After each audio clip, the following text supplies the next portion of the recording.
La Corte, a través del Colegio de Jóvenes Estudiantes de Derecho y Nuevos Profesionistas de la Suprema Corte de Justicia de la Nación, AC, presenta el ciclo de clases magistrales en apoyo a la formación para personas secretarias del Poder Judicial de la Federación.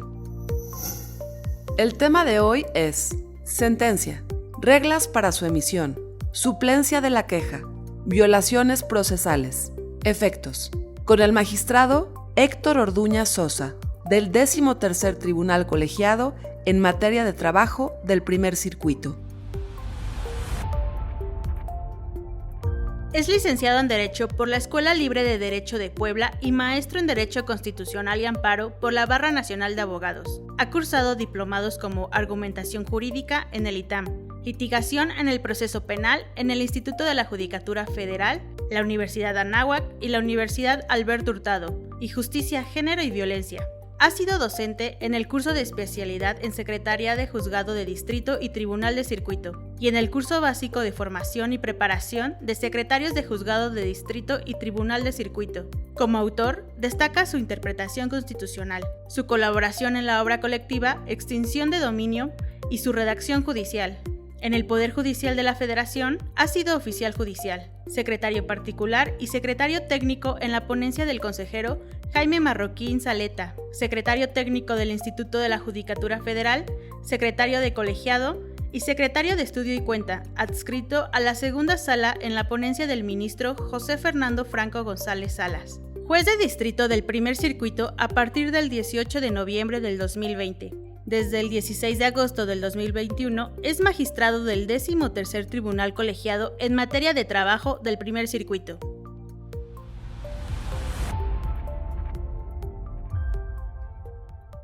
Bienvenidas a todas las personas que se encuentran conectadas en esta octava sesión del ciclo de Masterclass 2023, organizado por el Colegio de Jóvenes Estudiantes de Derecho y Nuevos Profesionistas de la Suprema Corte de Justicia de la Nación, Asociación Civil, en coordinación con la Dirección de Casas de la Cultura Jurídica. Mi nombre es Mario Ramírez Salazar, titular de la Casa de la Cultura Jurídica en Hermosillo, Sonora, y estaré a cargo de la moderación de esta sesión. A nombre de la licenciada Minerva Paredes Hernández, presidenta del colegio, y de la licenciada Edna Ibel López Ramírez, coordinadora de eventos del colegio, les damos las gracias por acompañarnos. Antes de comenzar, hago de su conocimiento que podrán realizar sus preguntas en la sección de preguntas y respuestas de este seminario web en Zoom. Los temas de esta sesión son sentencia, reglas para su emisión, suplencia de la queja, violaciones procesales y efectos. Nos acompaña como ponente el magistrado Héctor Orduña Sosa, integrante del 13º Tribunal Colegiado en materia de trabajo del Primer Circuito. A continuación, daré lectura a su síntesis curricular. Es licenciado en Derecho por la Escuela Libre de Derecho de Puebla y maestro en Derecho Constitucional y Amparo por la Barra Nacional de Abogados. Cursó el diplomado en Argumentación Jurídica en el ITAM, el diplomado en Litigación en el Proceso Penal impartido por el entonces Instituto de la Judicatura Federal, la Universidad Anáhuac y la Universidad Alberto Hurtado, así como el diplomado Justicia, Género y Violencia, y el curso internacional Políticas Públicas, Justicia y Autonomía de las Mujeres en América Latina y el Caribe en el Consejo Latinoamericano de Ciencias Sociales. En el Poder Judicial de la Federación ha sido oficial judicial, secretario particular y secretario técnico de consejero Jaime Manuel Marroquín Zaleta, secretario técnico en el entonces Instituto de la Judicatura Federal, colaborando en la instrumentación de concursos para la designación de jueces de distrito y magistrados de circuito, diseño y evaluación de exámenes de aptitud de secretarios y actuarios de tribunales federales, diseño de exámenes, edición de la revista del Instituto de la Judicatura Federal, número 19 al 34, edición de publicaciones, diseño de cursos de capacitación, elaboración de dictámenes para otorgamiento de becas a juzgadores federales, organización y actualización de los servicios de biblioteca, docente de método para la solución de problemas jurídicos y redacción judicial en el curso de especialidad en Secretaría de Juzgado de Distrito y Tribunal de Circuito y en el curso básico de formación y preparación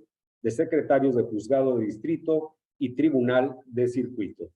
Secretario de Colegiado, secretario de Estudio y Cuenta, adscrito a la segunda sala, en la ponencia del ministro José Fernando Franco González Salas.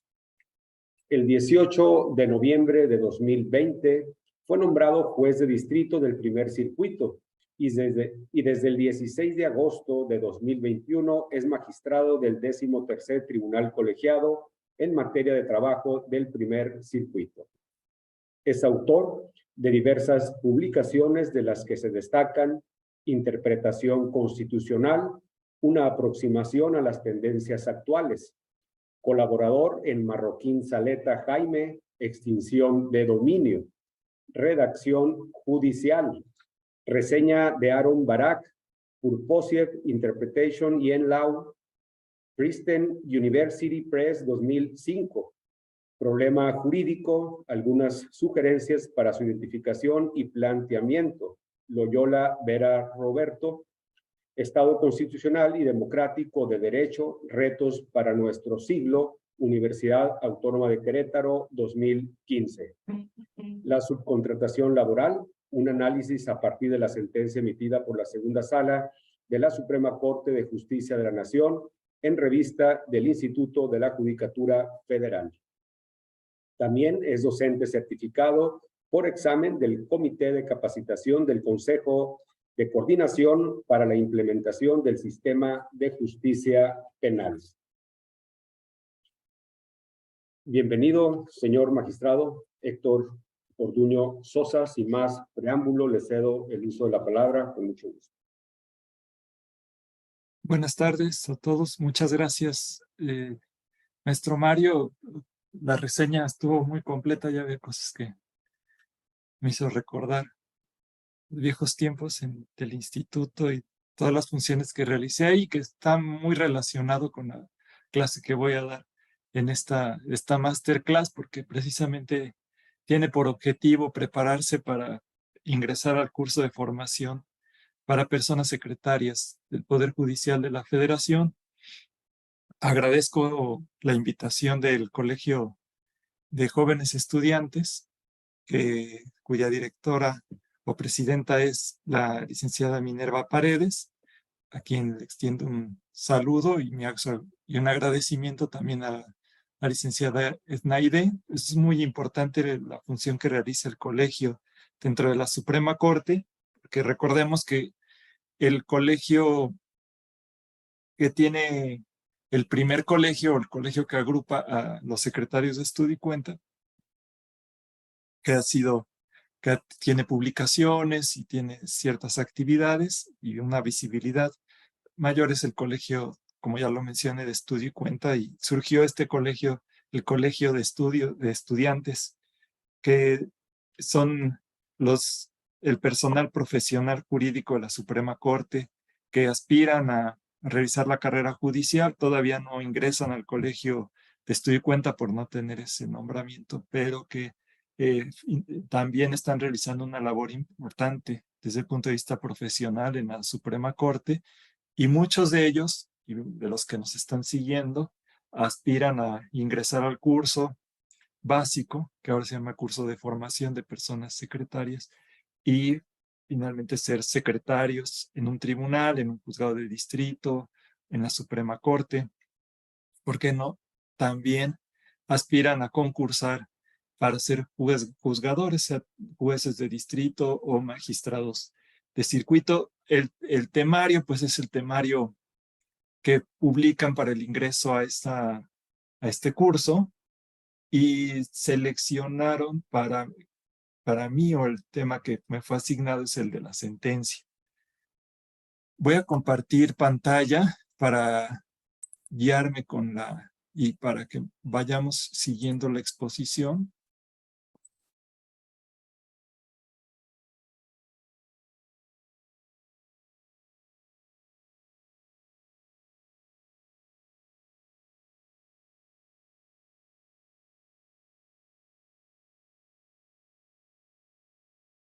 Entonces, El tema, como ya les digo, es el de sentencias, y la idea en esta exposición es desarrollar estos temas. Uno que tiene que ver con, me gustaría precisar, realizar algunas precisiones antes de abordar los temas que fueron asignados, y posteriormente ya entrar ahora sí con las reglas para la emisión de una sentencia, la suplencia de la queja, las violaciones procesales y los efectos de la sentencia. Esa es la idea con la que voy a desarrollar el tema, y fundamentalmente dentro de las precisiones me interesa aclarar el objetivo de la exposición, dado que esto tiene que ver con el objetivo de la clase, con el objetivo de esta masterclass o de este curso, que tiene que ver con la preparación del examen. Entonces, el desarrollo de todos los temas tienen que ver con la necesidad que tienen ustedes de preparar un temario, de desarrollar el estudio de estos temas, con el ánimo de ingresar al curso. Y obviamente hay muchos que no van a ingresar al curso, tengo entendido eso, sobre todo que se abre la conferencia a público abierto. Entonces, aunque tengo en cuenta que es un auditorio general, universal, no pierdo de vista que el objetivo del curso es que ustedes desarrollen un temario para preparar un examen. Entonces, desde ese punto de vista, voy a ir dando conceptos que ciertamente son básicos, fundamentales, y orientaciones del orden que les permitan a ustedes estudiar para el examen. Entonces, el temario así asignado lo he desarrollado de manera que ustedes puedan elaborar una guía de estudio, puedan buscar el material que van a estudiar, en el entendido de que corresponde a cada uno investigar y completarlo. Voy dando guías, pautas, que les pueden servir de orientación, es una orientación, y a manera de que ustedes se estimulen y busquen desarrollar esas líneas. Entonces, dentro de las precisiones que les quiero formular, tiene que ver con el concepto de sentencia.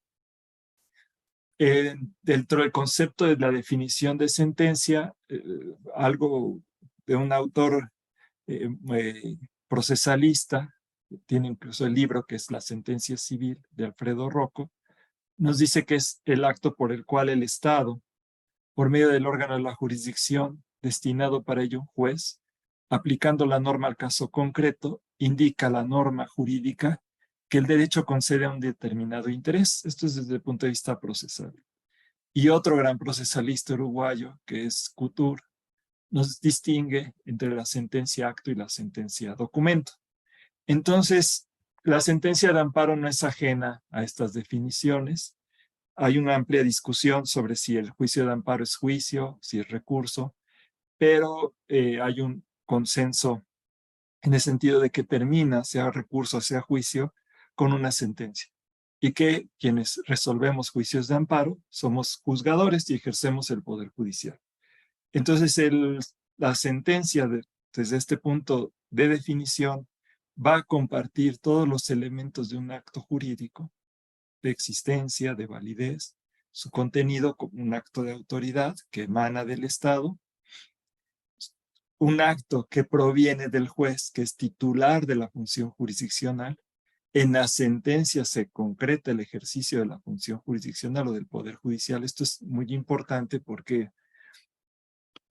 existe el procedimiento y diferentes actos que realizan los juzgadores, administrativos incluso, que pueden ser realizados por otros funcionarios y en los cuales no necesariamente se ejerce la función jurisdiccional. Puede ser la expedición de un nombramiento, ciertas organizaciones dentro del órgano jurisdiccional, algunas pautas para la tramitación de asuntos, el propio trámite de asuntos, hay decretos, hay autos, y como ustedes ven en la reforma laboral, hay algunas providencias o acuerdos de trámite que emiten los secretarios instructores. Pueden ser delegados en los secretarios instructores. Pero la emisión de la sentencia esa la tiene que realizar el titular de la función jurisdiccional. Más adelante voy a retomar esta característica para desarrollar algunas reglas que rigen la sentencia.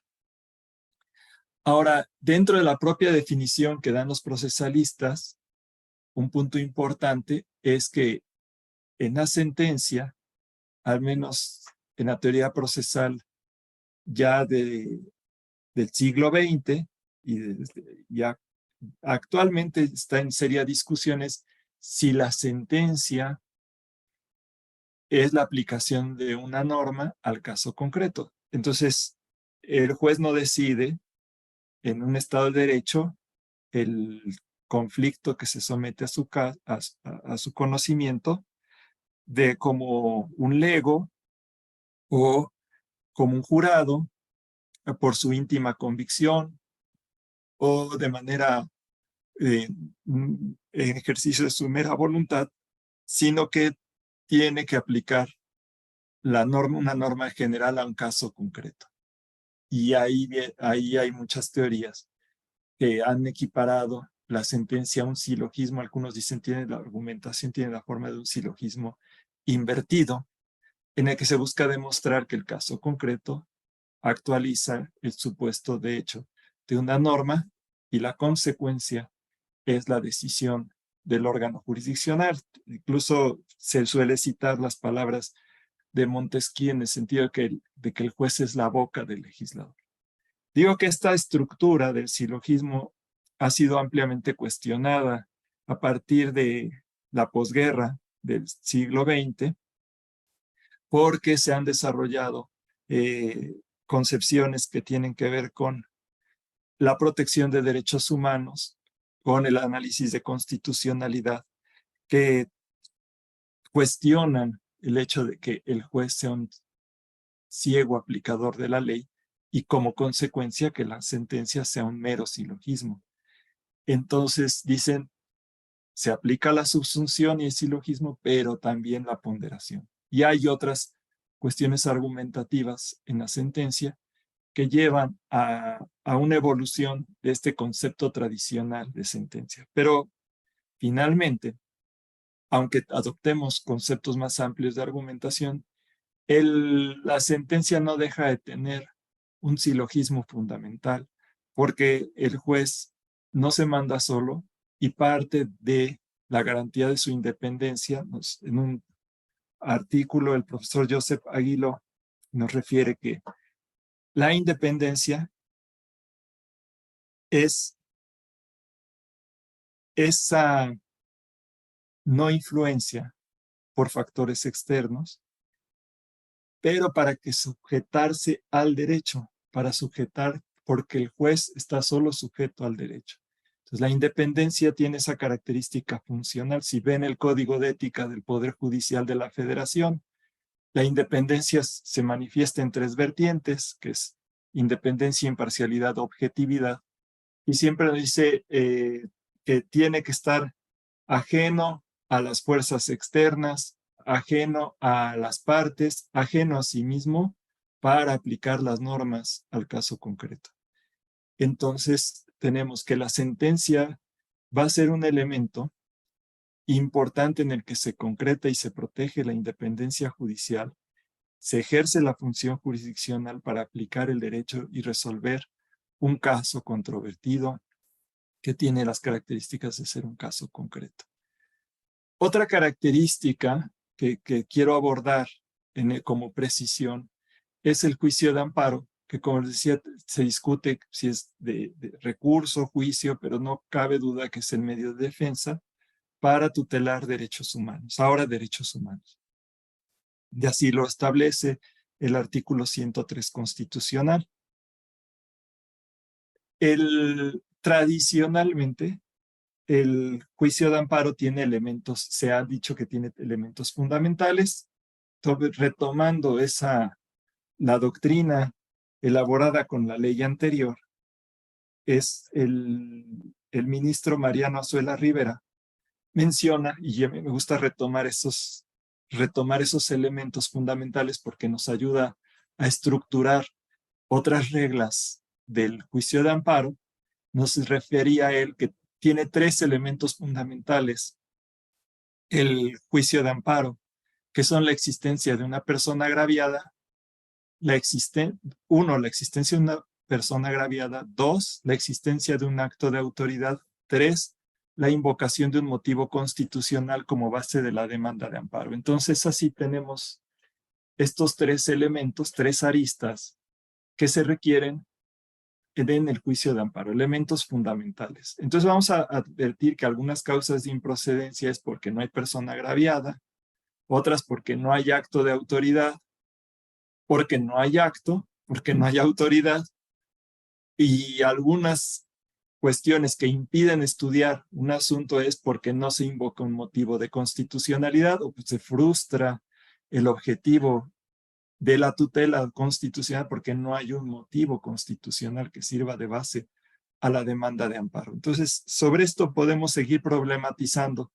y ante la duda, si tenemos claros estos 3 elementos, podemos estructurar una buena parte de las reglas de la sentencia. Otra precisión es que el amparo tiene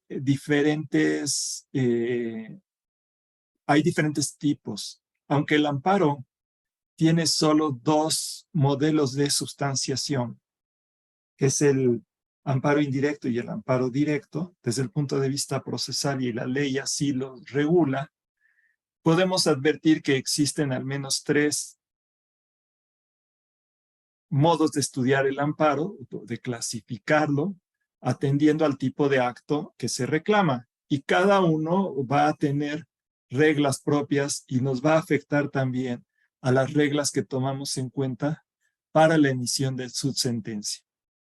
Entonces tenemos que dentro de estos tipos de amparo, además de indirecto y directo, que evidentemente vamos a tener diferencias en la sentencia de uno y otro, y ya veremos porque al menos en el procedimiento para su emisión es distinto, los invito a que en su estructura tengamos en mente que hay amparo contra acto legislativo.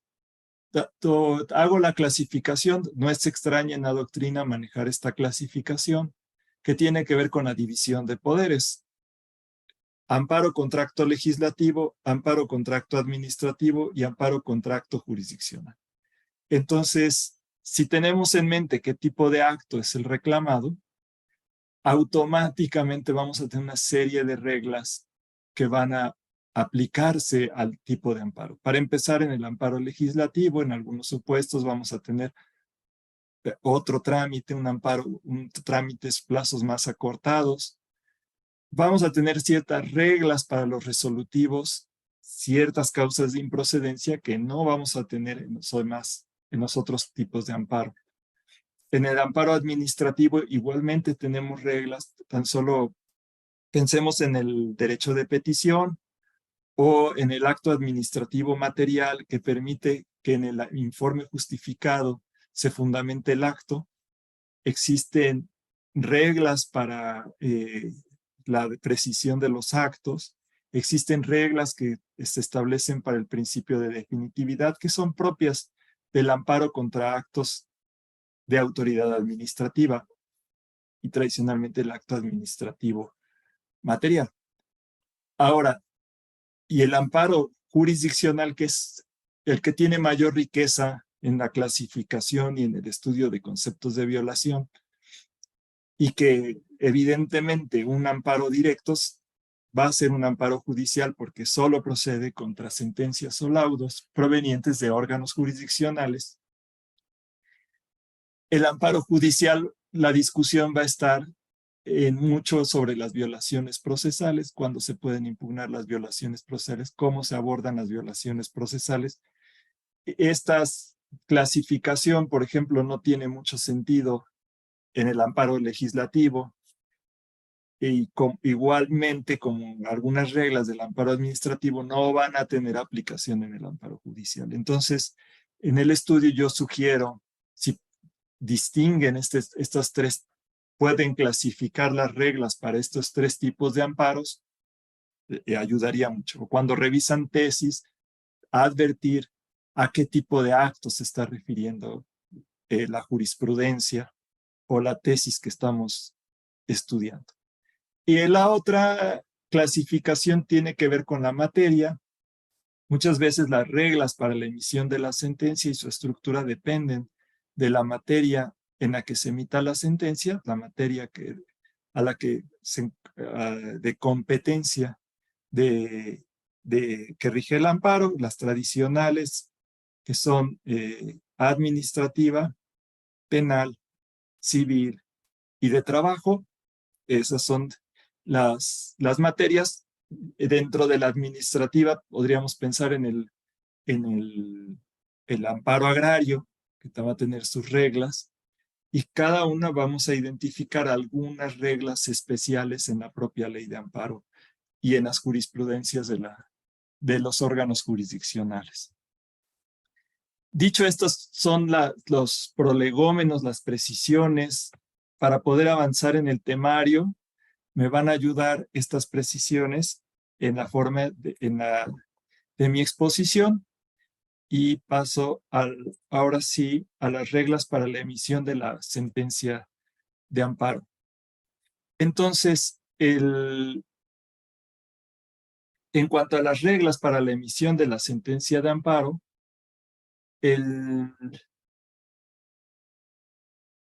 voy a retomar la distinción que había hecho en cuanto al acto documento de la sentencia documento, de la sentencia contenido, para que tengamos una clasificación de estas reglas y que las tengamos presentes. Y que vean cómo las reglas para la emisión de la sentencia de amparo no se limitan al capítulo que se prevé en la ley de amparo, en los artículos 75, 76, 77. No, lo que quiero transmitir es que no basta con que se memoricen, es innecesario que los estudien y que se los aprendan, pero no se acaba ahí el estudio, de decir, bueno, ya me estudié las reglas para la emisión de la ley de amparo, de la sentencia de amparo, que me pregunten lo que sea porque ya revisé el capítulo correspondiente, porque un tip del instituto es que cuando se les acaban esos artículos, todo lo que tenga relación con la sentencia de amparo va a entrar dentro del temario. Entonces, pueden incluir cualquier tesis, cualquier pregunta que tenga que ver con la emisión de la sentencia de amparo. Entonces, tendríamos que abrir la mirada y advertir las normas que rigen a la sentencia en general. Y es muy complejo, precisamente cuando preparé esta clase, necesita uno realizar una labor de síntesis importante porque, como les menciono, la sentencia es el punto en el que culmina el ejercicio de la función jurisdiccional, es donde se ejerce, se decide la controversia y empieza la ejecución. Entonces está influida por el procedimiento, por las reglas que rigen la función jurisdiccional, y tiene que ver con la ejecución. Empieza la ejecución. Entonces, o se prepara la ejecución. Como documento, la forma está regulada en la Ley de Amparo, y no nos olvidemos del Código Federal de Procedimientos Civiles. En el Código Federal de Procedimientos Civiles se prevén las reglas formales que debe reunir ese escrito, que debe emitirse en horas hábiles, en días hábiles, que debe ser escrito en español, o que no debe tener enmendaduras, tachaduras, los nombres, los números, las fechas, se ve que las cantidades y las fechas se escribirán con letra.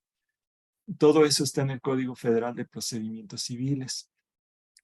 Ahora, la sentencia en tanto documento ha evolucionado y al menos en amparo tenemos dos opciones, impreso o electrónico, y ya estamos migrando a que la sentencia sea en documento electrónico. Hay un principio de equivalencia funcional en virtud del cual el documento electrónico tiene el mismo valor que el documento impreso con firma autógrafa. Y ya los acuerdos generales del Consejo ya regulan el expediente electrónico. La ley de amparo establece en su artículo 3 que debe coincidir el expediente físico con el electrónico, pero actualmente la normativa del Consejo permite que los documentos que se crearon en formato electrónico se conserven solo en ese formato, en esa plataforma, y no es necesario imprimirlos.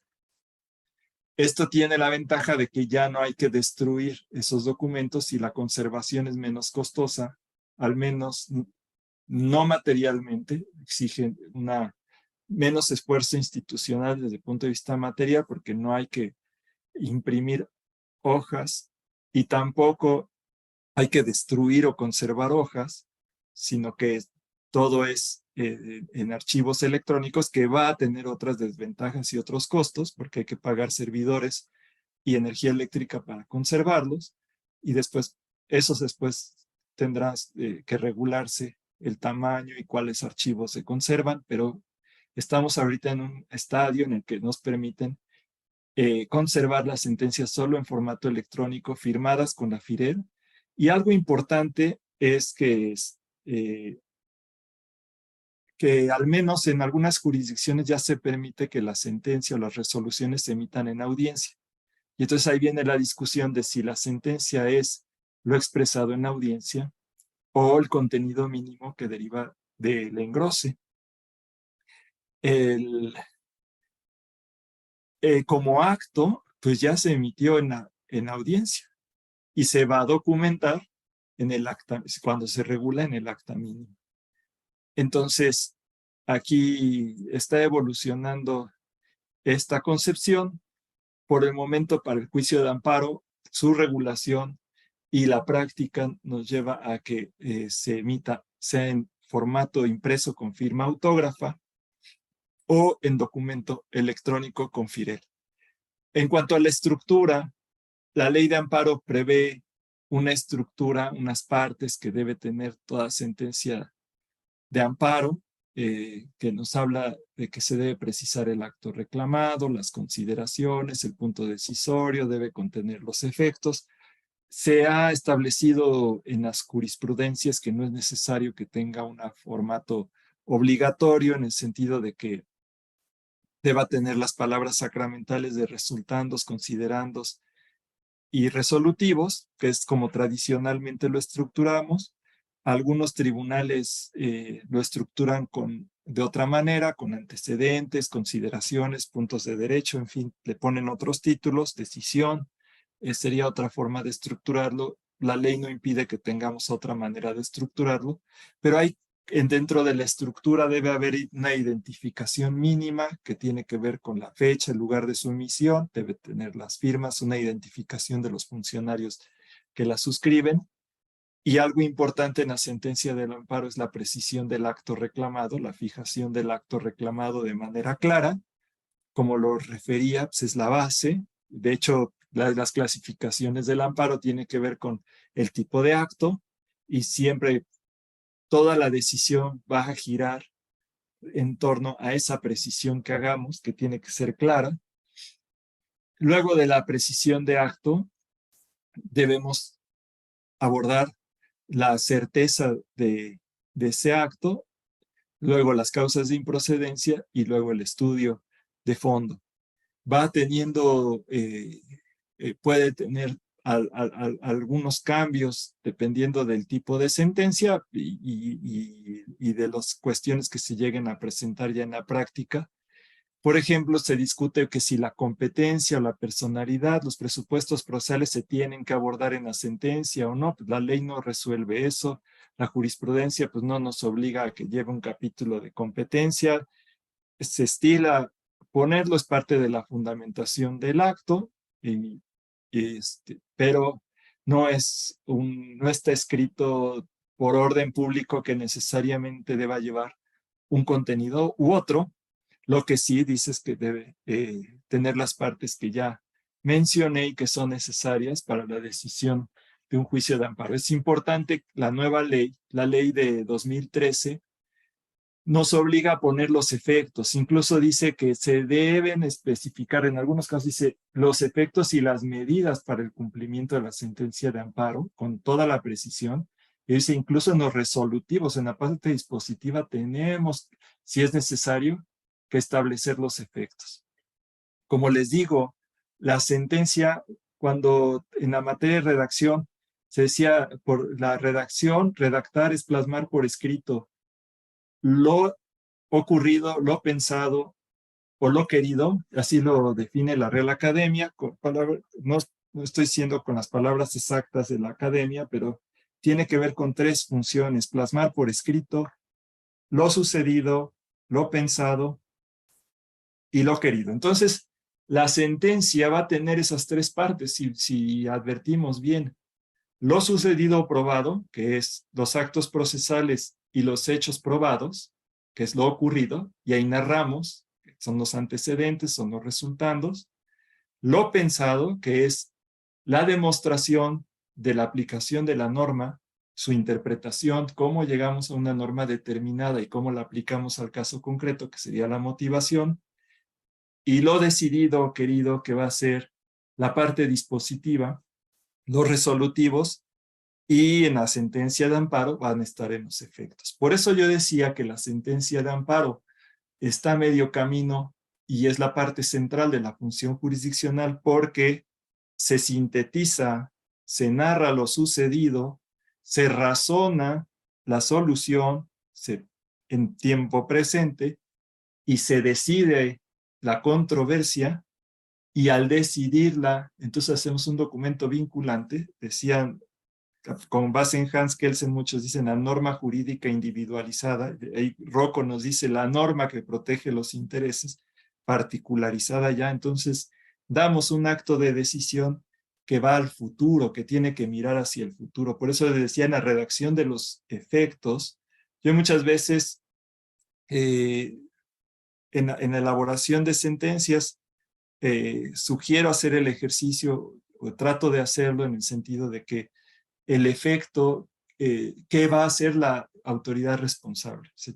Cuando reciba esto y vea los efectos, ¿qué va a hacer la autoridad responsable?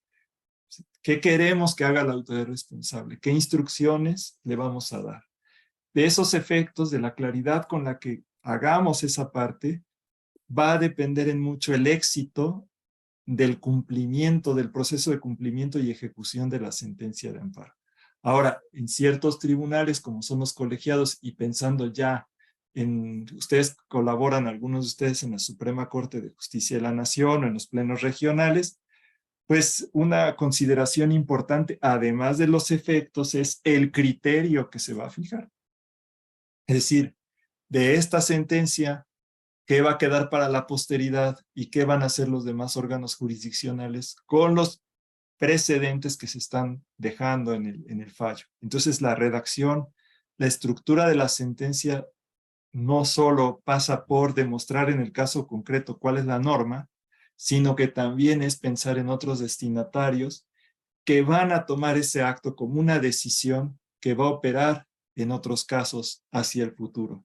No es tarea fácil, porque hay que pensar en las consecuencias, en la sencillez del lenguaje, en la precisión con la que estamos dictando nuestra sentencia, y que no vaya a ser que tengamos un efecto contrario al que pensamos, porque dentro de la obra escrita tenemos que pensar que la obra llega a tener cierta autonomía, y entonces, una vez que se firma, pues ya lo que hagan los destinatarios ya no está en nuestras manos arreglarlo, y ahí todo puede suceder, y más si pues, se dejó una parte oscura, pues entonces va a haber consecuencias también de difícil pronóstico. Entonces, esto es en cuanto a la estructura. en cuanto a la redacción de la sentencia, ya lo había anticipado, la claridad, la sencillez, se ha establecido que hay movimientos de lenguaje ciudadano que surgen en los años 60 con ciertas organizaciones de consumidores en el mundo anglosajón y que van exigiendo cada vez más a la administración pública y al gobierno en general y al Poder Judicial, no es ajeno, que la redacción de los documentos públicos se haga de manera sencilla. Se dice en lenguaje llano, en un lenguaje comprensible para cualquier persona. Eso no quiere decir que perdamos la fundamentación o los conceptos técnicos, sino simplemente donde no hay necesidad de conceptos técnicos, hablemos como hablan las personas. Como yo les comentaba, nosotros en la materia en la que trabajo, somos muy afectos a que la perentoria se actualice en la data del despido, de la separación, del vínculo laboral. Y yo lo que les comentaba es, ¿a poco les decimos felicidades porque hoy es la data de tu aniversario? Pues no es así, no hablamos. Que no le hace daño a la sentencia decir la fecha, ¿no? O la excepción de prescripción, no, la perentoria. Y entonces la perentoria de la, ¿cuál es? La otra que tenemos muy... La gabela procesal para acreditar la perentoria incluye precisar la data de la separación de la relación que unía al operario con el patrono. A ver, ya la oportunidad para presentar la demanda se cuenta a partir de la fecha del despido, de que te corrieron, en otras palabras, ¿no? Entonces, y así es como habla la gente. Obviamente no le vamos a ponerte que te corrieron, pero sí ponemos la fecha del despido. Entonces, sin perder lenguaje técnico, no tenemos por qué y llegar a un lenguaje que haga, que nos lleve a los arcanos nuestro documento, porque difícilmente se va a socializar nuestra decisión. Hay manuales sobre el lenguaje ciudadano, los invito a revisarlos. Y también, como parte de que tiene que ver también con la rendición de cuentas y la transparencia. A la par del lenguaje ciudadano, encontramos como una exigencia de derechos humanos, y aquí es para evitar la discriminación, es que cuidemos hablar en un lenguaje incluyente. Y esto retomo que la sentencia es un acto de decisión. También tiene características de discurso y de un mensaje propio de una comunicación, se inserta en una comunicación y como mensaje también es susceptible, aunque hay tesis, entiendo, que dicen que los jueces y en amparo no vulneramos derechos humanos, pero no, pero es para efectos de estudiar los recursos y eso, pero sí podemos violar derechos humanos.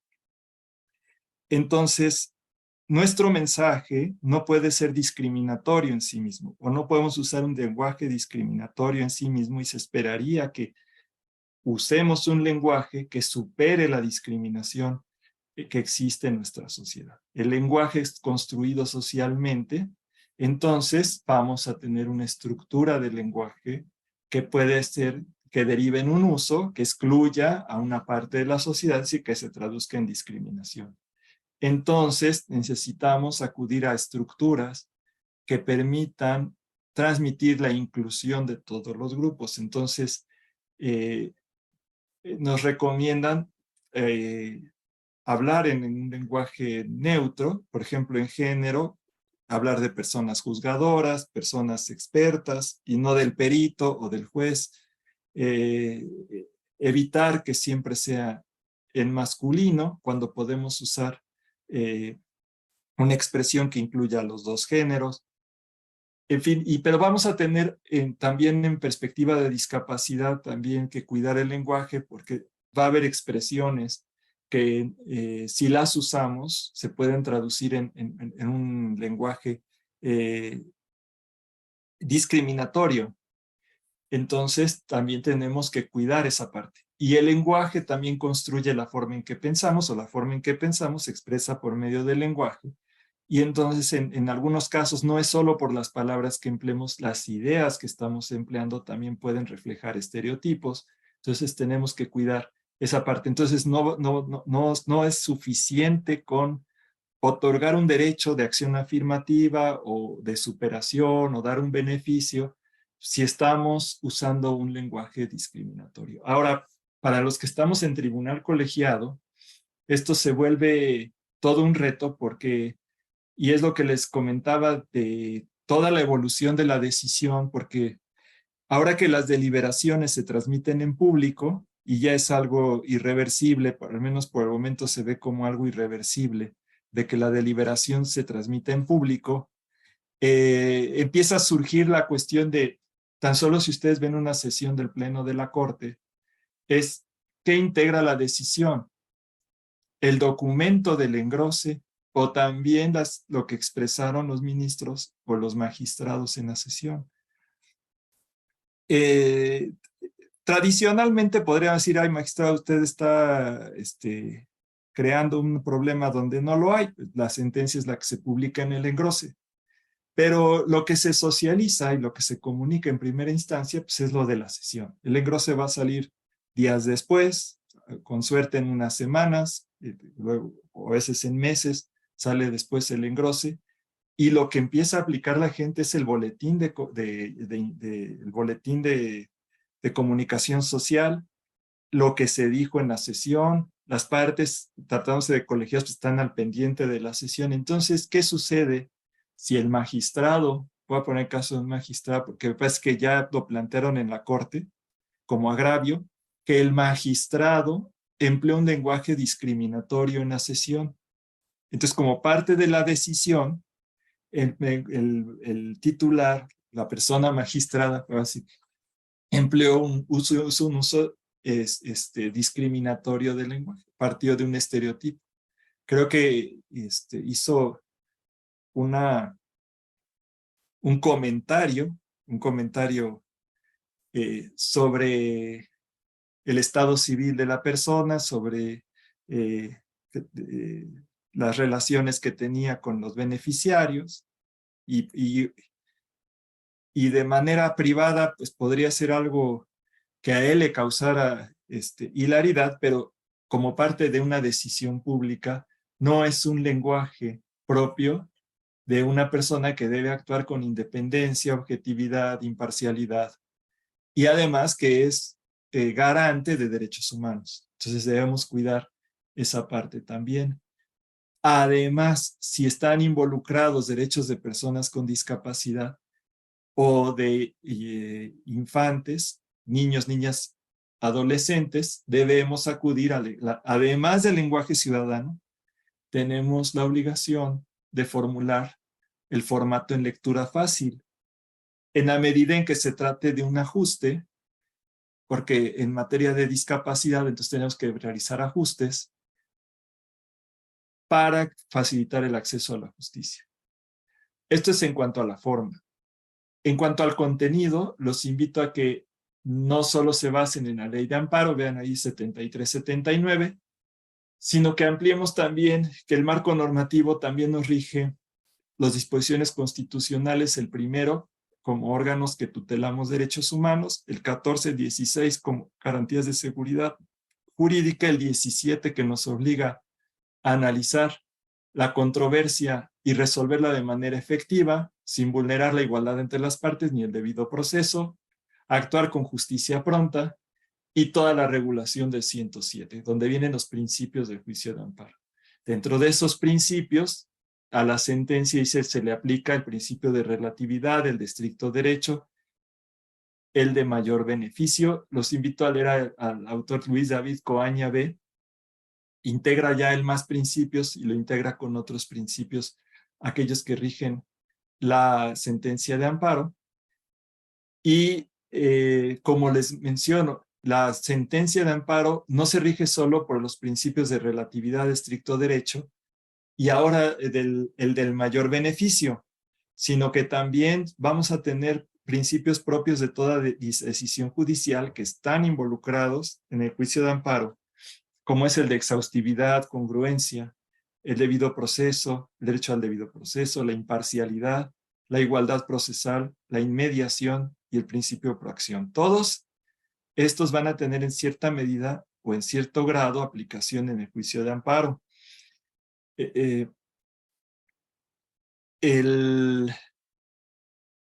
Como mencionaba, la imparcialidad tiene que reflejarse en el acto y en el documento.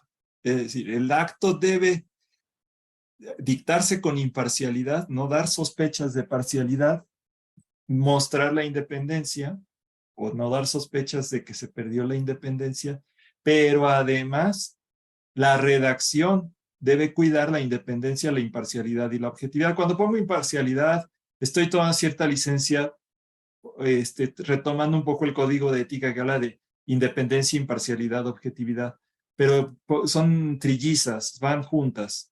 Esto es, ¿cuántas veces no sucede que el tribunal colegiado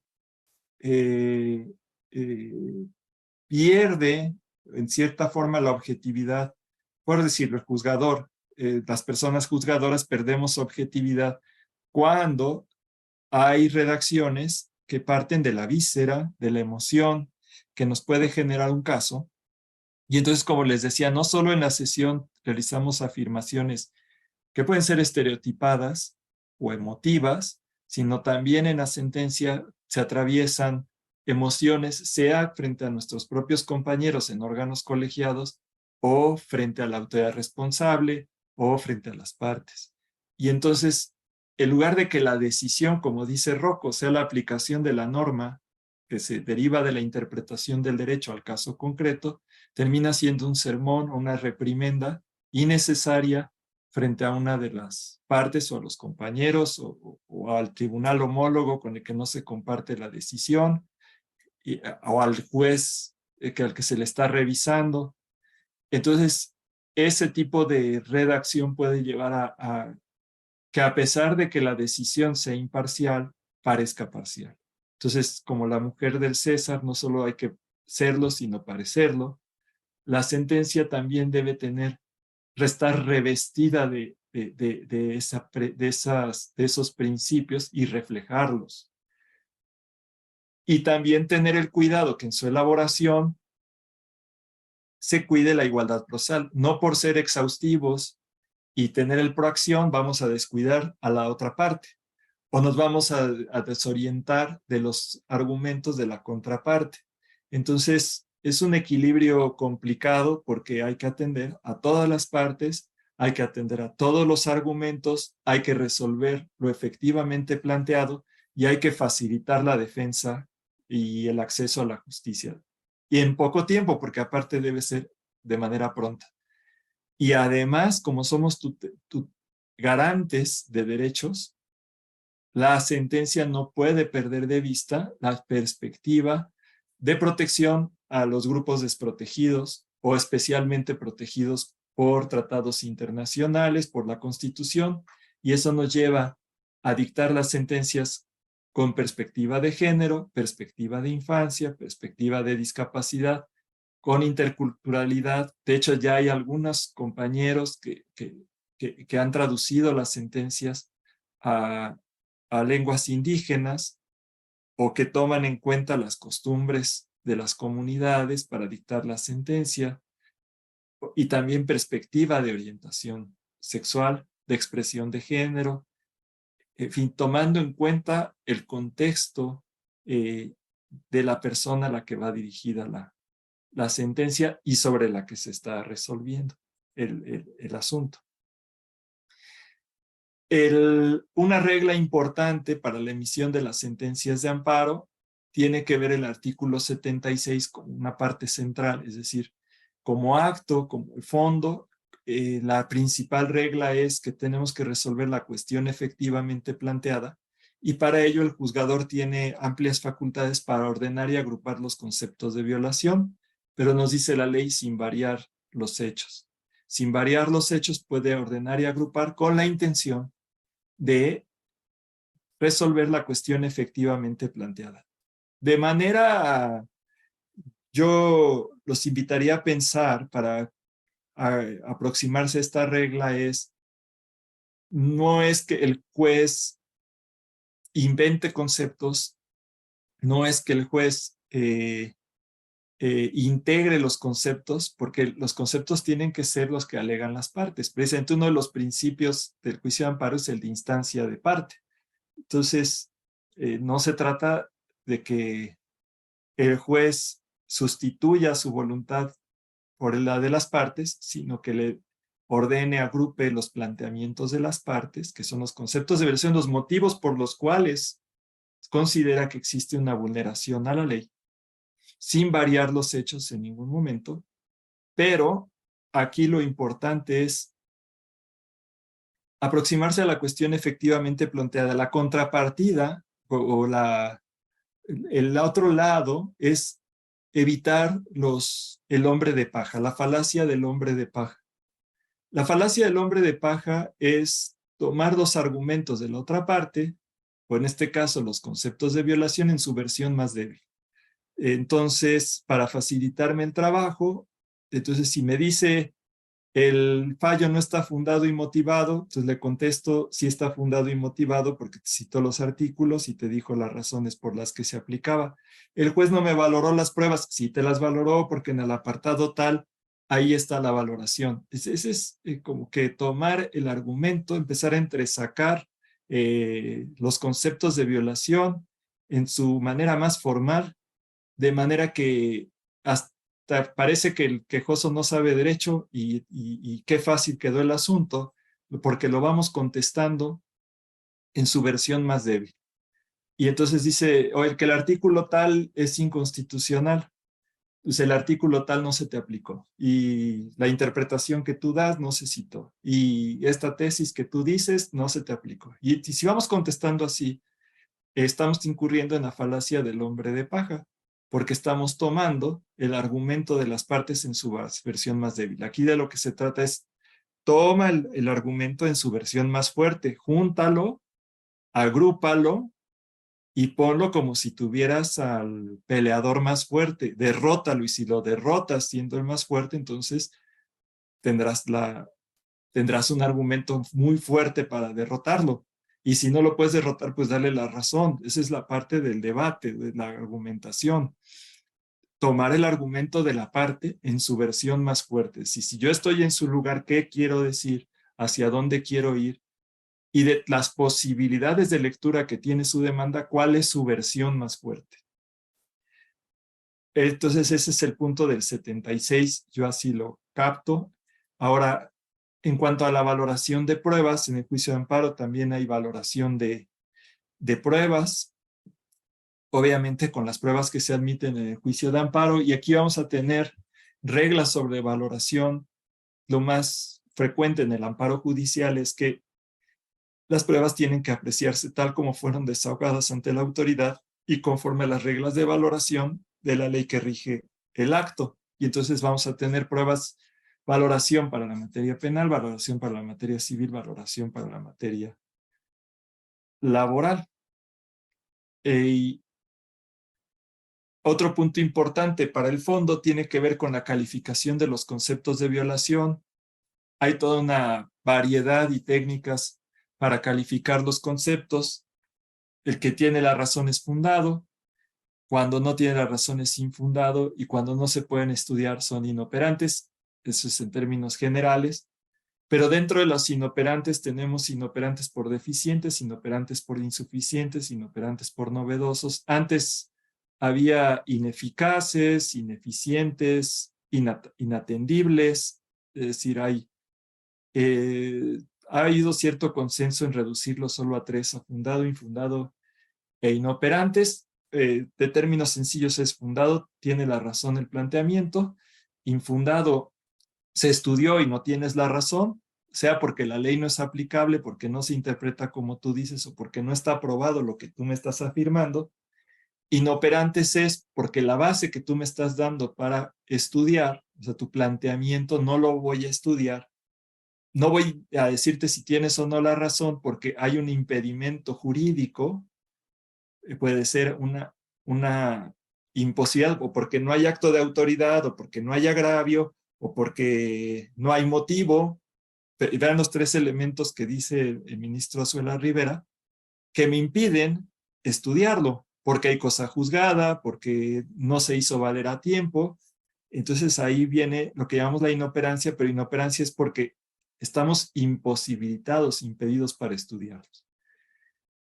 Y bueno, ya no voy a tener más en el procedimiento, porque a lo mejor lo van a ver en otros temas, que hay un procedimiento para amparo indirecto, la sentencia se emite en la audiencia constitucional, en amparo directo hay una riqueza en el trámite, que la sentencia se emite en sesión, se tiene que listar un proyecto, se turna a un magistrado, se lista, se decide en sesión, hay toda una regla para la votación, tiene que ser aprobado por mayoría o por unanimidad.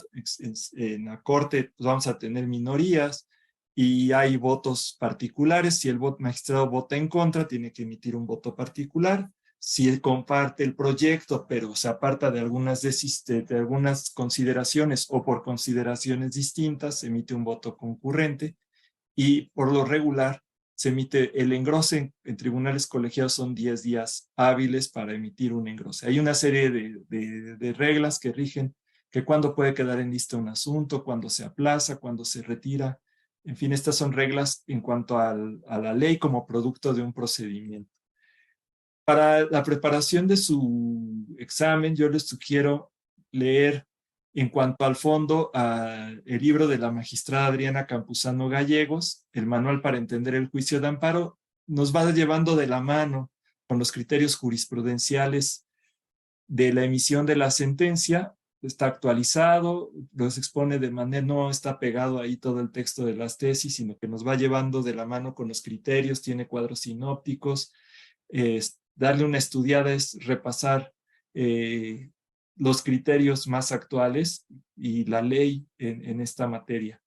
Les sugiero también revisar el manual para la elaboración de sentencias de la Sala Regional Monterrey del Tribunal Electoral del Poder Judicial de la Federación, donde pueden ver una estructura de sentencia hecha ya con lenguaje ciudadano. Y bueno, ya que leyó mi currículum, pues no lo incluía aquí, pero se usa en el curso básico y se emplea como libro de texto, el del magistrado Jaime Manuel Marroquín Saleta, el de método para elaboración de una sentencia de amparo directo, está hecho con la ley anterior.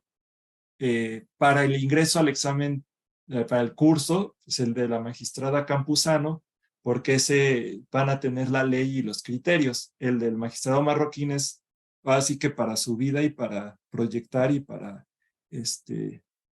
ya entrando al curso. También está el del magistrado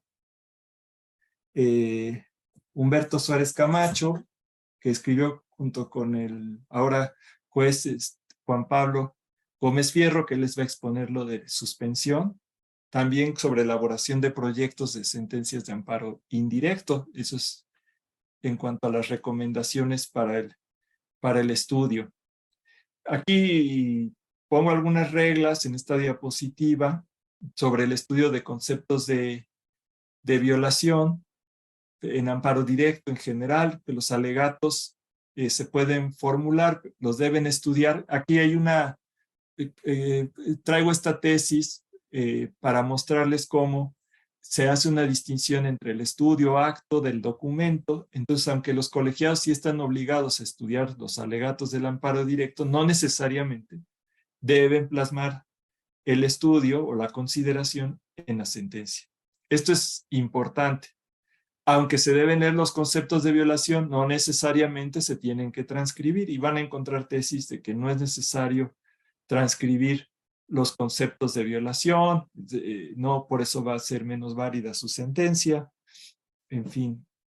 Ahora, hay un principio, el de mayor beneficio, como ya les digo, una manera de agrupar una serie de normas sería decir hay un principio del mayor beneficio, que no es otra cosa que tutela judicial efectiva.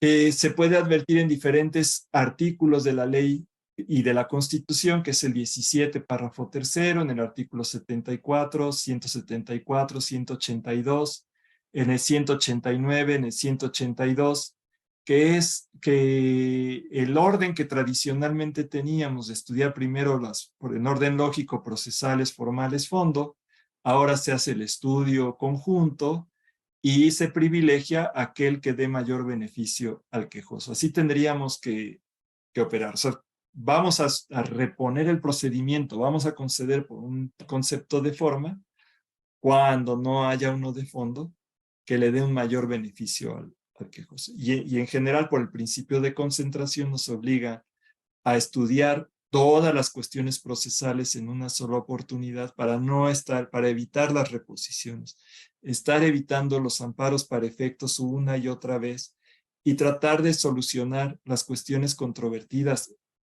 en un solo momento y dar la solución efectivamente planteada en una sola oportunidad. Hacer ese esfuerzo para tratar de que se estudió el de mayor beneficio. Aquí el punto de armonía o de complicación es que estamos obligados a estudiar el del mayor beneficio, pero en el documento no necesariamente se plasma que se estudió el del mayor beneficio, pero aquí cabría esta pregunta de si es necesario demostrar que se estudió el de mayor beneficio. El problema está en que cuando se estudia y se desestima el de mayor beneficio, hay casos en los que podemos estar afectando la imparcialidad y la objetividad en el asunto, porque sin tener el cuadro probatorio o toda la motivación debidamente integrada, estaríamos haciendo un pronunciamiento anticipado del fondo de la controversia, existiendo elementos relevantes pendientes de desahogo. Y entonces, si lo plasma uno en el documento, a pesar de que se hizo el estudio y existiendo la probabilidad, aquí es importante, de que varíe el estudio de fondo con el nuevo material probatorio, entonces no tenemos la posibilidad de dar ese mayor beneficio. No tendríamos tal vez que explicar esta situación de que el estado procesal o de cómo se integró la litis y las violaciones procesales que exigen impiden al tribunal plasmar el estudio de fondo de mayor beneficio porque es incierta la decisión de fondo. Hay una jurisprudencia de la primera sala que establece en omisiones que refleja esto de que cuando hay posibilidades interpretativas, entonces se tiene habría reenvío, pero cuando no hay posibilidades interpretativas, el colegiado ya las puede fijar. Entonces ahí tenemos una ponderación en el sentido de que si no hay más posibilidades interpretativas y es posible hacer el pronunciamiento de fondo, tendríamos que hacerlo porque no va a variar a pesar de que cambie. Solo se repondría o se dejaría libertad para algún aspecto formal que faltaría para darle la razón, pero el fondo ya está, ya no hay vuelta de hoja, sea porque haya jurisprudencia, en fin, como el caso yo pongo frecuentemente el caso del viudo, que no tiene que acreditar la dependencia económica. Supongamos que faltara algún requisito formal, le falta la solicitud o algún trámite que amerite que lo revise la Junta, pero si de una vez le decimos no tienes por qué acreditar la dependencia y ya ni estudies la dependencia, pues digámoselo de primera instancia, pues la ley nos está facultando para hacer ese estudio. Ya nada más la Junta lo que ve es el requisito formal y si lo cumple, pues ya se le da la pensión y si no lo cumple, pues se declarará improcedente, pero ya no está en discusión de que tenga que acreditar la dependencia económica o no, y no va a haber variación porque aparte hay jurisprudencia que dice que no tiene que acreditar la dependencia económica. Entonces, veamos, porque hay algunos compañeros dicen, pero es que la Junta se puede equivocar. Pues sí, pero no se trata de apostarle a que la Junta se equivoque, eso no es una posibilidad interpretativa. La primera sala lo refleja bien en la tesis y no habla de que la posibilidad de que se equivoque la autoridad responsable, dice posibilidades interpretativas dentro del abanico que hay. Ahora, el siguiente tema es suplencia de la queja. La suplencia de la queja, que es una institución que permite resolver a favor de la parte quejosa por motivos que no hizo valer ante la autoridad, es contraria al formalismo, nos dice el ministro Juventino Castro que es antiformalista, proteccionista, y se toman en cuenta al momento de resolver y aspectos que no se hicieron valer. Y se soslayan limitaciones y requisitos en su formulación que no se hayan observado, pero nunca, desde las definiciones se dice, nunca puede estar en perjuicio de los requisitos procesales o constitucionales. Es que hay jurisprudencias que dicen la suplencia de la queja no hace procedente la acción que es improcedente. No subsana presupuestos procesales. Si no tienes interés, pues no tienes interés. Si no es acto de autoridad, pues no es acto de autoridad. Si cesó en sus efectos, cesó en sus efectos. Si la demanda es extemporánea, pues la demanda es extemporánea. La suplencia es de los conceptos de violación. En la mayoría de los casos es aún ante la ausencia de conceptos de violación. Aquí pongo un elenco de conceptos afines a la suplencia de la queja, pero que no son suplencia de la queja, como es el jura novit curia, que lo cita la Corte Interamericana, que es el tribunal conoce el derecho, entonces basta que las partes den dos hechos, el tribunal conoce el derecho. Es parte de las facultades de los tribunales resolver con el derecho vigente, con las jurisprudencias aplicables, y no están sujetos necesariamente al derecho invocado por las partes. La suplencia de la queja surge con la estructura del juicio de amparo como recurso de casación, y había un precepto en la ley de amparo anterior que decía, o al menos desde que se adoptó el amparo judicial contra las sentencias, y en 1917, donde se prevé esta ya distinción, se decía que en materia civil, y yo dije en materia civil y administrativa, deberá citarse la ley que no fue debidamente aplicada y el motivo por el que se considera que no fue correctamente aplicada. Después se llevó al extremo de decir, pues me lo tienes que decir en un silogismo. Posteriormente, la Suprema Corte estableció que el estricto derecho se cumplía con que dieran la causa de pedir, que no era necesario que dieran que las partes aportaran el silogismo. Entonces bastaba que las partes nos aportaran el agravio, la lesión, y el motivo de por qué ocurrió esa lesión. Entonces se habla, con eso se cumple con la causa de pedir. Explorando en Colombia y en otros países hablan de un principio de argumentación mínima. Yo he abogado porque esta causa de pedir se entienda, además del motivo y la lesión, porque el motivo es una cuestión de grado, apartamos de un piso una argumentación mínima de ese motivo, en el sentido de que nos aporten un soporte para la decisión, que nos digan, esta prueba se valoró mal por esta razón y ya se acabó. No es necesario que nos digan a detalle por qué,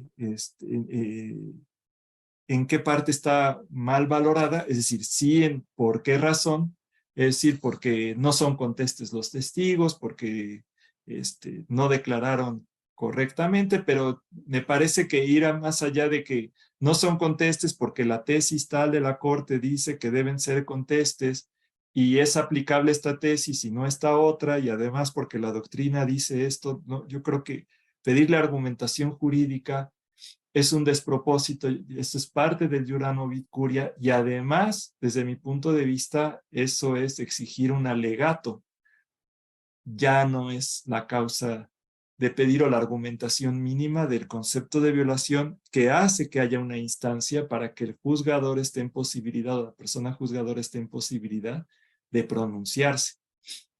Ese es mi punto de vista, porque hemos llegado a extremos de que si el tribunal responsable se basó en un artículo que no es aplicable, de la testimonial cita uno de la confesional, decimos, es que te citó uno de la confesional, pero como no me dijiste que te aplicó el de la confesional que no es aplicable, entonces no combates y es inoperante por deficiente tu concepto de violación. ¡Ay, caramba! Es evidente que está aplicando uno de la confesional, te está diciendo que le están valorando mal la prueba, su argumento está dirigido a que está mal valorado, pues tú conoces el derecho.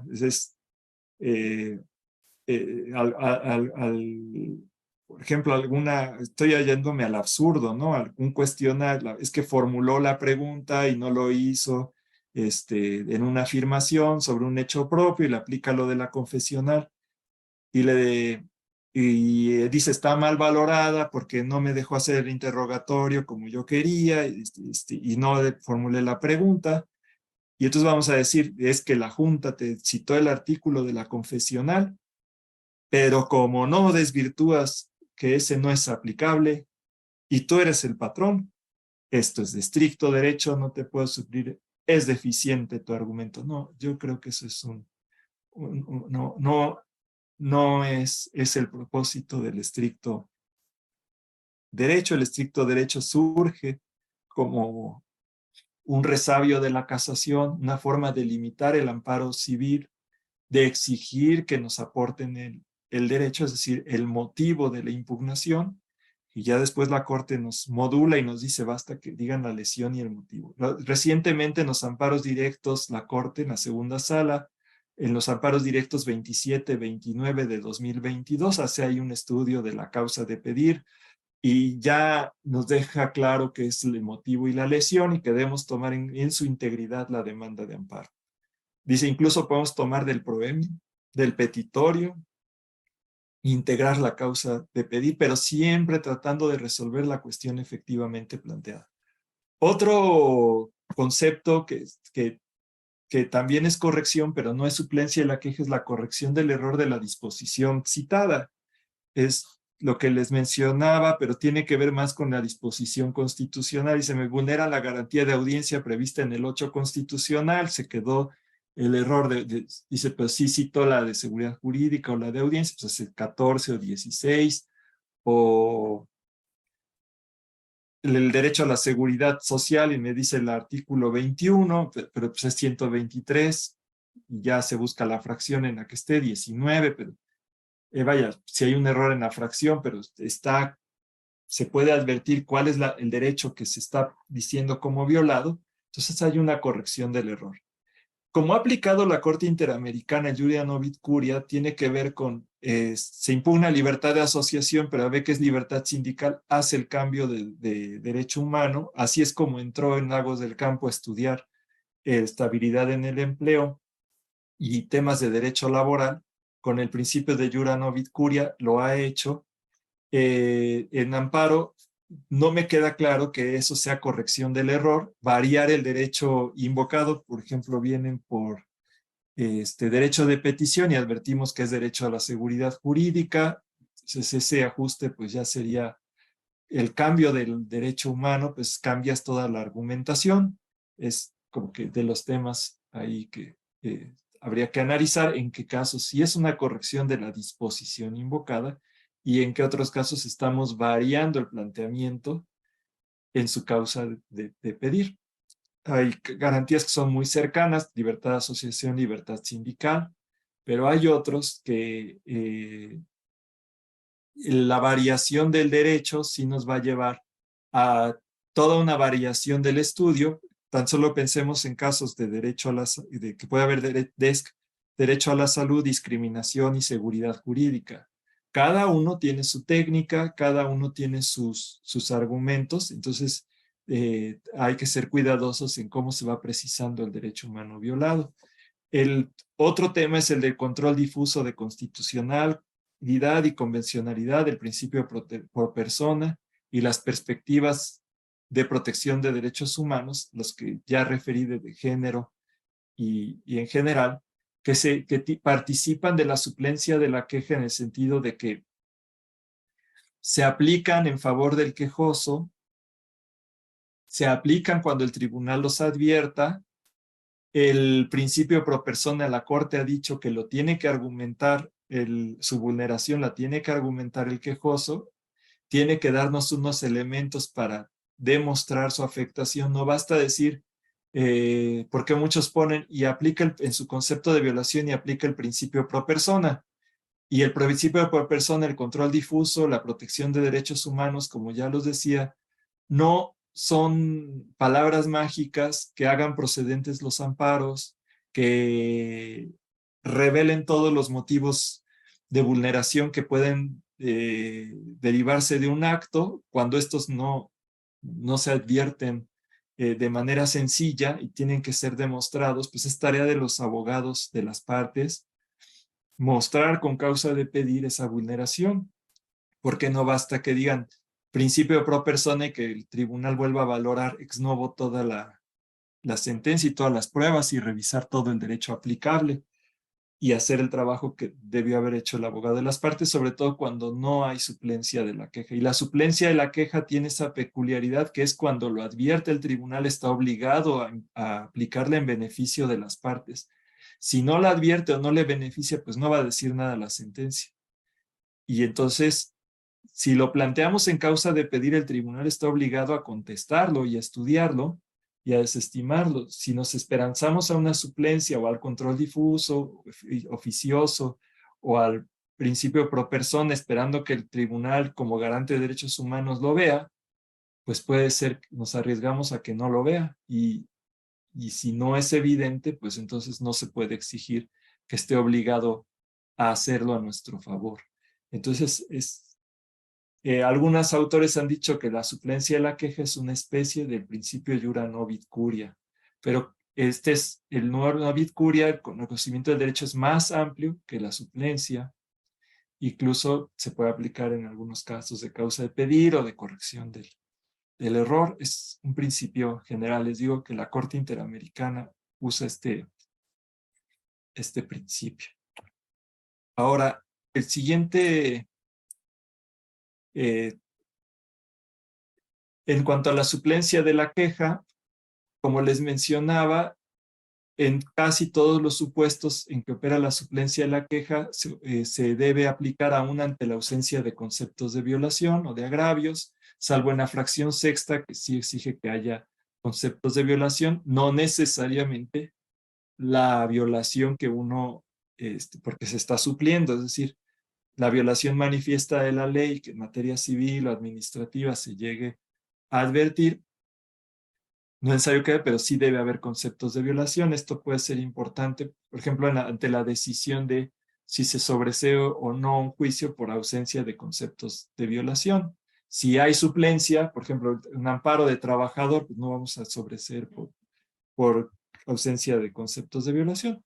Solo se expresa cuando le reporte un beneficio, esto ya lo había yo mencionado, y la suplencia de la queja, que esto es lo que les digo del mayor beneficio, por violaciones procesales o formales solo opera cuando se advierta que no existe un vicio de fondo. La suplencia de la queja conforme al 79 va a operar contra normas generales declaradas inconstitucionales, aplicación de normas generales declaradas inconstitucionales, de personas, niños y adolescentes y personas con discapacidad, en la fracción segunda.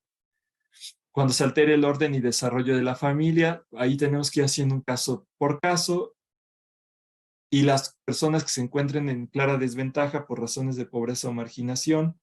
Aquí ya hay supuestos que ha analizado la Corte en personas migrantes, rectificación o aclaración de actas de nacimiento, personas con discapacidad, pues hay supuestos en los que ya no se discute que sí tengan que suplirse por esa razón. En adultos mayores, personas adultas mayores, se ha establecido que se tiene que revisar la situación concreta. No basta que sea persona adulta mayor para actualizar el supuesto de la fracción séptima. Y según la materia tendrá sus reglas. En la materia penal, en favor del inculpado, sentenciado, pues en todos los casos. En la víctima, solo cuando sea quejoso, no en los recursos, en los casos en que sea tercero interesado.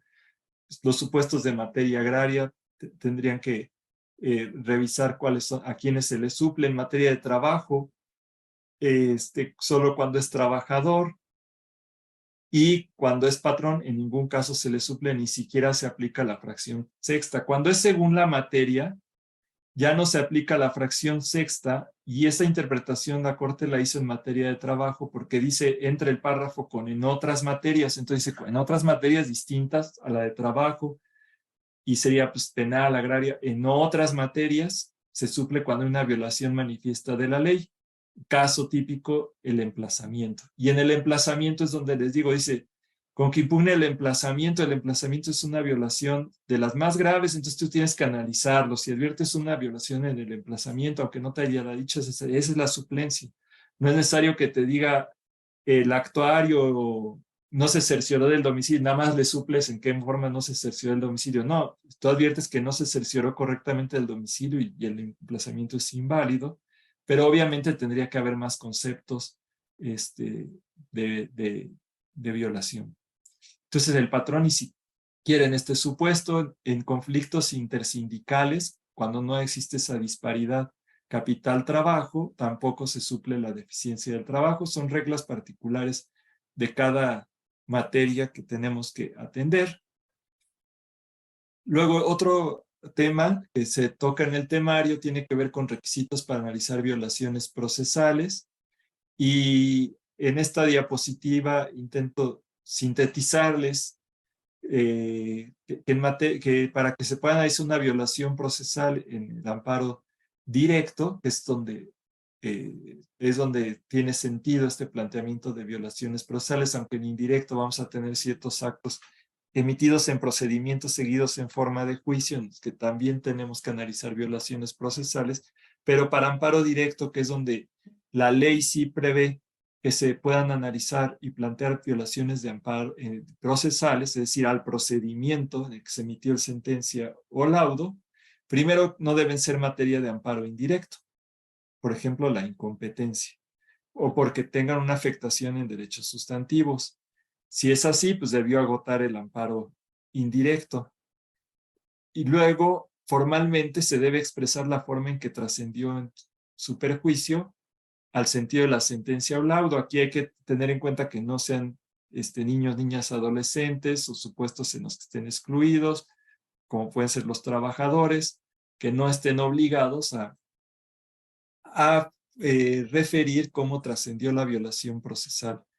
Debe estar prevista, por regular se tiene la necesidad de revisar cuando se formula la sentencia, que esté prevista en el 172,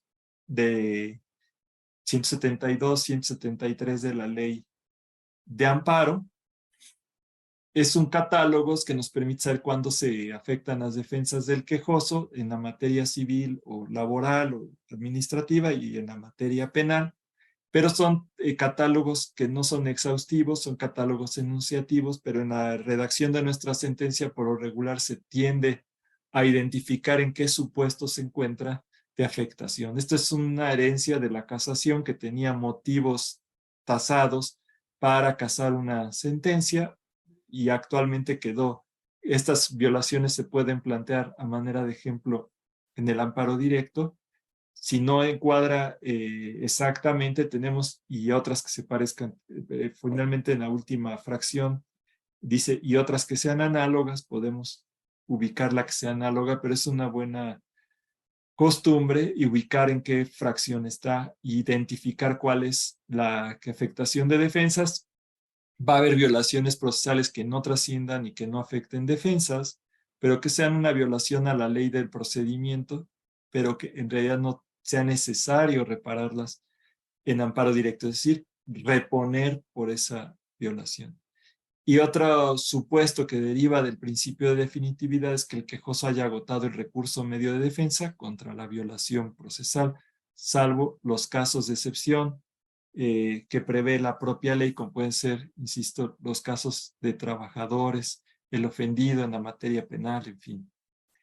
Y que no opere, también se debe determinar que no opere la preclusión, porque va a haber, la ley de amparo nos obliga a estudiar por el principio de concentración todas las violaciones procesales, y si hay amparos posteriores, las violaciones que no se hayan analizado y ni siquiera se hayan advertido en suplencia, pues ya no se van a poder revisar posteriormente.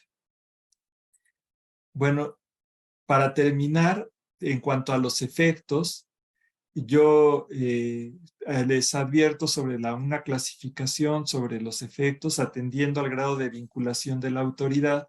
El amparo puede ser liso y llano, o puede haber amparos, como lo refiere el magistrado Marroquín Saleta en su libro, en el que se deje plenitud de jurisdicción a la autoridad o en el que solo se limite su libertad de jurisdicción.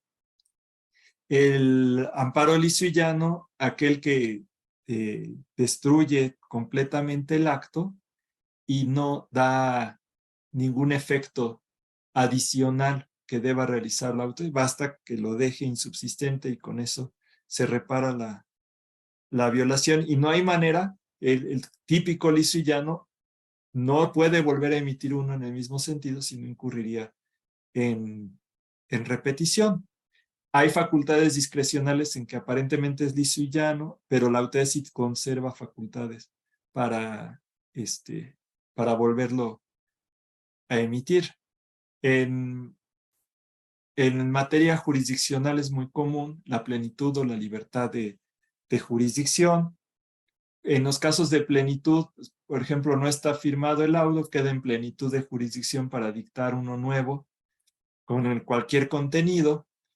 Y libertad de jurisdicción son aquellos casos en los que hay partes de la sentencia reclamada que quedan firmes o del acto reclamado que ya fueron analizados y que fueron correctos o que ya en esa parte fueron infundados los conceptos, no hubo conceptos y en esa parte deben subsistir y solamente se deja libertad para que se pronuncie la autoridad en un aspecto determinado.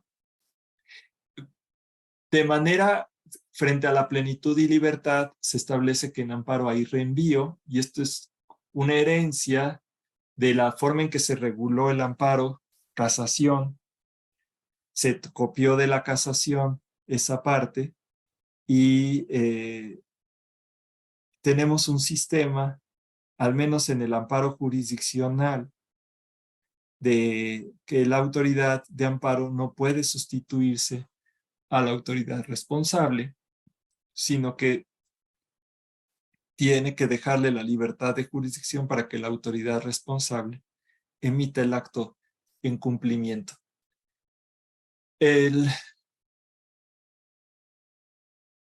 Entonces, en este caso, el Tribunal de Amparo, cuando advierte omisiones respecto de las cuales no puede sustituirse, entonces va a dejar la libertad de jurisdicción. Que lo que decía, dice la primera sala, cuando hay posibilidades interpretativas, hay que conceder para efectos. Cuando ya no hay posibilidades interpretativas, es válido que ante la omisión ya lo decida el tribunal colegiado porque no hay posibilidades de otra decisión. Ahora, por tipo de acto, deberemos atender a que va a haber efectos cuando el amparo contra normas generales, que se van a desaplicar las normas cuando es amparo indirecto, y todos los actos y normas generales que deriven de esa norma general. Y la norma general va a tener un efecto distinto si es en amparo directo, entonces ahí ya nada más se desaplica, no se refleja en resolutivos la concesión del amparo, y el amparo, los efectos tienen que ver con la sentencia, las reparaciones en la sentencia. La ley nos regula los efectos, sea de actos positivos o de actos negativos. En actos positivos es destruir el acto y que la autoridad deje sin efectos el acto que emitió, y en el acto negativo u omisivo que la autoridad actúe en la forma en que debió actuar y que no hizo. Y es aquí donde les comento que la ley no nos permite, al menos en amparo, realizar los actos cuya facultad tiene la autoridad. Y finalmente, en cuanto a los efectos, el principio que nos rige es el de relatividad, pero el principio de relatividad ha sido cuestionado. Se habla de que la reforma intentó superar un poco el principio de relatividad y se logró con la Declaración General de Inconstitucionalidad. Se buscó superar algunas desventajas de la relatividad, sobre todo en amparo contra normas generales, pero la Declaración General de Inconstitucionalidad no deroga ni es una excepción al principio de relatividad, porque la sentencia sigue teniendo efectos para el caso concreto.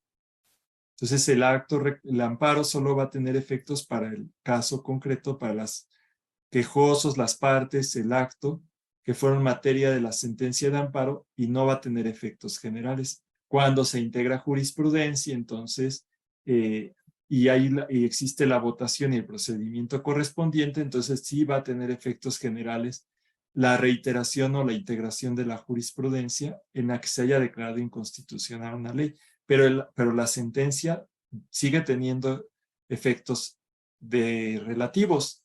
Donde sí advierto que ha habido excepciones o se ha matizado el principio de relatividad es en la impugnación de derechos colectivos cuya reparación no se reduce solo al quejoso que representa o integra en una colectividad. Por ejemplo, en medio ambiente, pues el efecto va a proteger a una comunidad y va a desbordar a la parte que lo pidió. Hay ciertas reparaciones, medidas que se toman cuando se trata de amparo y están involucrados derechos colectivos en los que sí podemos advertir que no opera del todo el principio de relatividad, bueno, al menos el principio de relatividad tomando en cuenta al individuo o a la persona aislada que promovió el amparo. Pero si tomamos en cuenta que es un derecho colectivo, pues la sentencia sigue la medida del derecho planteado. Ahora, hay tesis en el sentido de que no podemos desechar o sobreseer el juicio porque se afecta el principio de relatividad, porque muchos derechos colectivos, muchos planteamientos de derecho colectivo se estimaban improcedentes porque no podía tener efectos, la sentencia no podría tener los alcances de efectos generales, y ya la Corte resolvió, pero eso no es razón para desecharlo. El otro tema que se dio en trabajadoras del hogar, en el amparo directo que resolvió la Corte sobre trabajadoras del hogar, tiene que ver con efectos estructurales. Los casos en los que, siendo la sentencia con efectos relativos, el tribunal o el juez de amparo advierte afectación a derechos humanos general y vincula o exhorta a autoridades para que realicen actos que lleven a cambiar una situación que se considera que vulnera los derechos, que en este caso de trabajadoras del hogar fue modificar la ley para que pudieran superarse la discriminación que existía en perjuicio de las trabajadoras del hogar en el acceso a la seguridad social. Y otro caso que afecta el principio de relatividad es la omisión legislativa, en la que la Corte concedió el amparo para que legisle el Congreso de la Unión. En ese caso, pues el efecto va a ser la emisión va a tener como resultado la emisión de una norma general. Obviamente seguimos todavía en la medida del acto que se reclamó, pero ese acto va a tener efectos generales. Bueno, esto es una apretada síntesis, ciertas orientaciones, repaso de cuestiones muy generales de la sentencia, los efectos, las violaciones procesales. La conclusión es que espero que la plática los haya motivado para advertir todas las aristas que tiene la emisión de una sentencia. Como les digo, es un bombardeo de reglas que derivan de tratados internacionales, principios éticos, normas jurídicas que se concretan en la sentencia que refiero, sin lugar a dudas, es el acto más importante de ejercicio de la función jurisdiccional, en el que no solo tenemos que cuidar con que cumplamos con los principios y normas jurídicas, sino también que parezca que estamos cumpliendo con esas normas y que lo hagamos de manera auténtica y que transmitamos un mensaje que haga fácilmente comunicable los contenidos normativos que estamos resolviendo en la construcción de nuestro Estado de Derecho, de nuestro orden social, que permita que la sentencia se defienda, como dicen, los jueces nos defendemos por las sentencias y las sentencias se defienden por sí solas, con una buena argumentación y con una narración sólida y clara. Esa sería Y que no se desanimen porque son muchas reglas y es un oficio que se perfecciona día con día.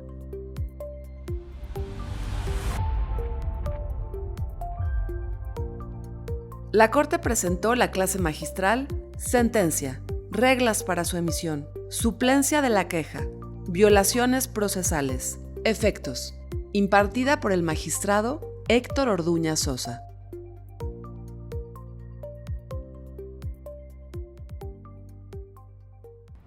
La Corte contigo.